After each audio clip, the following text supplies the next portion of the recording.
Oui, tu disais? Ils ont souvent l'impression en cabinet que c'est clair dans leur tête, sauf que quand ils commencent à l'exprimer, ils vont tâtonner et c'est là qu'ils vont se rendre compte que ça l'est pas. En fait, c'est le passage, le step qui permet de se rendre compte à quel point c'est pas clair et à quel point la verbalisation entraîne aussi, j'imagine, c'est parce que c'est d'autres zones du cerveau que ça va aussi faire monter l'émergence d'émotions, de réalité de la problématique. Je peux pas te dire, je suis pas neuroscientifique et je te dirai pas ça par rapport à des trucs neuroscientifiques, mais la notion de commencer à pouvoir définir correctement le mot, parce que pour moi c'est l'importance de la définition du mot et le fait d'affiner le mot à la possibilité de donner, de redonner un espace à quelque chose qui se passe dans la personne. Et on pourrait se dire, dans la cartographie hypnose, que la notion de verbalisation à un moment donné d'un concept lié à des émotions associées à des expériences, associées à des patterns, le fait de pouvoir le faire et le ramener en expression du conscient, ça permet dès lors de réencoder d'une certaine façon l'élément que tu es en train de vivre. Quand je dis réencoder, c'est que ça permet de recréer une empreinte sur quelque chose qui a été vécu, mais qui n'a jamais été défini. C'est comme si c'était bordélique et que d'un coup tu le ramenais au centre qui est dans un cadre, et dans ce cadre tu commences à pouvoir voir que ça a une couleur, par exemple un cube bleu, et après tu peux, au travers de ça, vu que c'est un mot et que ça a une substance, donc du subconscient et de l'ensemble des éléments qui bordélique, langage rêve, tu vois, ouais. Ça devient un langage logique analytique. Et cette couleur bleue, ce petit cube bleu, devient à ce moment-là un facteur que tu peux reconnaître. Parce que à partir du moment où tu as donné un mot, tu peux te dire putain, mais c'est aussi ce que j'ai vécu ce jour-là, puis ce jour-là, puis ce jour-là.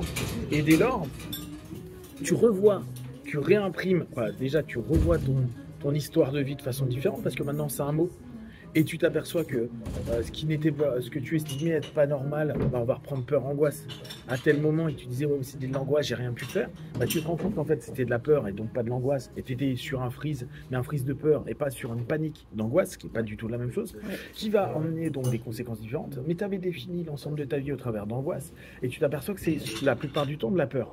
Donc c'est comme si ces petits éléments donc, de ton subconscient qui commencent à se ramener, commencent à avoir un formalisme historique à l'intérieur de toi, et tu as comme des marque-pages pour ramener et rappeler ces éléments-là.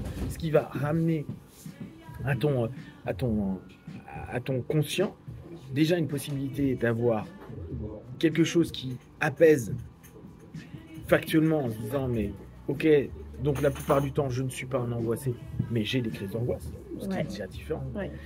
Toi-même, en redéfinissant, tu vas te rendre compte, ok, mais donc qu'est-ce que je vais pouvoir faire? Parce que je viens pour avoir moins d'angoisse, mais peut-être que je vais devoir déjà travailler sur la peur, on va passer sur l'angoisse. Et la peur, peut-être la redéfinir, donc c'est un cube bleu, mais peut-être redéfinir la taille du cube et comment en fait ça s'exprime. Et peut-être que les cubes n'arrivent pas de la même façon, ou au contraire, c'est toujours les mêmes choses. Donc c'est toujours la même façon. Donc il va falloir définir la peur de quoi, comment, etc. Et alors, après tu peux voir des gradations. Est-ce que c'est de la peur? Est-ce que c'est du stress? Est-ce que c'est être effrayé? Est-ce que et on va retrouver, et c'est pour ça qu'il y a cette importance du mot, la valeur et la gradation que tu vas avoir par rapport au mot que tu vas donner va modifier l'ensemble de la perspective que tu vas vivre. Et plus toi tu vas être apte à donner des précisions sur ton cube, sur cet élément-là, tu vas donner à ton partenaire la possibilité d'affiner et de reconstruire son histoire de vie, en tout cas sa perception de l'histoire de vie, d'avoir une expression qui va libérer un ensemble d'éléments subconscients qui va être donc associé à des mémoires à long terme, des patterns, des croyances, et retravailler sur chacun des éléments avec un mot qui est plus juste et lui permettre de déterminer. Donc, pour moi, il y a cet aspect-là. L'autre aspect qui va être important, c'est que plus la personne va chercher le mot qui convient et éviter les éléments non spécifiques, plus il va retrouver une notion de focalisation sur son ennemi, entre guillemets, ou son problème, ou son pathos, et plus il va dissoudre un ensemble de croyances autour d'eux. tant que c'est pas défini, tu peux créer un ensemble d'éléments. Des projections hyper importantes. Plus le mot définit, plus ça restreint la quantité de projectifs que tu fais sur les choses. Donc plus la personne va réussir au fur et à mesure à définir clairement ce qu'elle est en train de vivre, plus elle va être, avec le mot, restreint dans l'ensemble des éléments qu'elle est en train de vivre.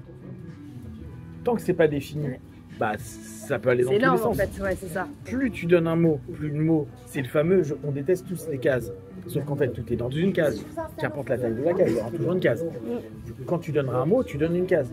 Et si vous remarquez, il y a beaucoup de personnes qui disent « Non mais c'est horrible, tu veux donner un nom à quelque chose, mais ça serait trop restrictif parce que le mot réduit. » Mais pour un pathos, plus le mot il est clair, plus c'est défini, plus on sait ce qu'il y a dedans.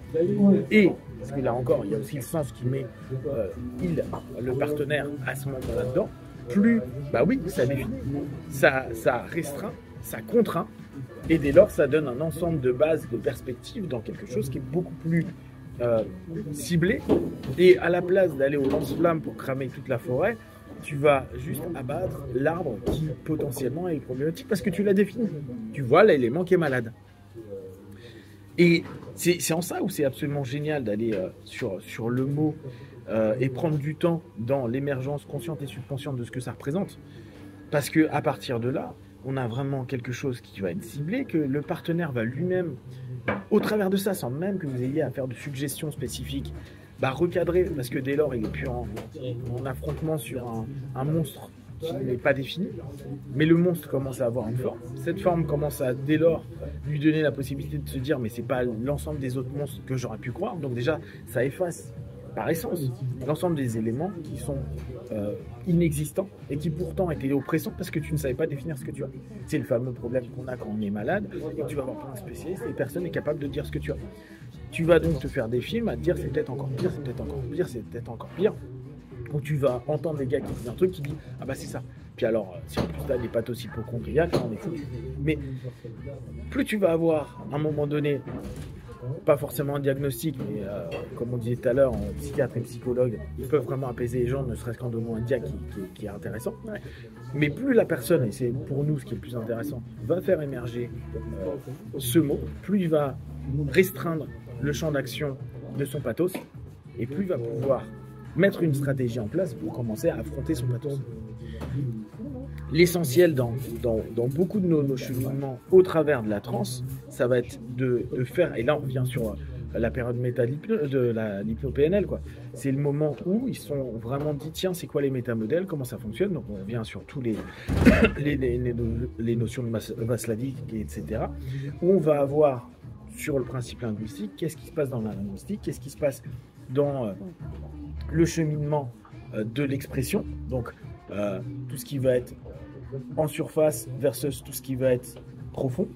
Et plus tu vas réussir à permettre que l'expérience profonde puisse être exprimée en surface, précisément avec qualité, plus la personne va pouvoir déjà sortir d'un ensemble de mondes projectifs, fantasmés, anticipés, parce qu'il va pouvoir, au travers du mot qu'il va exprimer, ou l'orientation, c'est pour ça qu'on va dire, mais finis ta phrase, continue, va au bout, sois plus précis, définis, etc., etc., plus la personne va pouvoir aller vers quelque chose de possiblement recadrant, donc transformant, entre guillemets.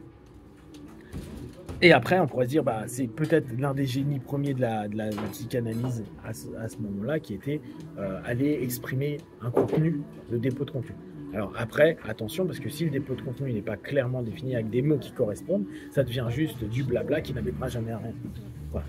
Qui mettra du temps avant de devenir précis et ça reste complexe. Donc ça sera à nous de permettre au travers de sa perception sensorielle, émotionnelle et de sa capacité intellectuelle, donc on a encore notre triptyque corps, esprit et émotion, et on va avoir, nous, le job de dire, mec, il va falloir que tu définisses de mieux en mieux pour que tu puisses à un moment donné, dans ta verbalisation et la précision que tu vas donner, avoir quelque chose qui correspond pour commencer un travail sur quelque chose qui dès lors est précis. Et ça revient à pourquoi on cherche autant des objectifs précis par moment, mais c'est pas forcément Précis pour la session, c'est précis dans ce qui est en train d'être traité pour ne pas traiter autre chose avant ou peut-être ne pas traiter quelque chose qui en fait n'est pas la chose, sachant que c'est pas le mot précis qui a été défini. Et pour conclure, en gros, c'est pour ça qu'il est bien important que vous puissiez finir vos putains de phrases et que vous puissiez exprimer une idée de façon claire.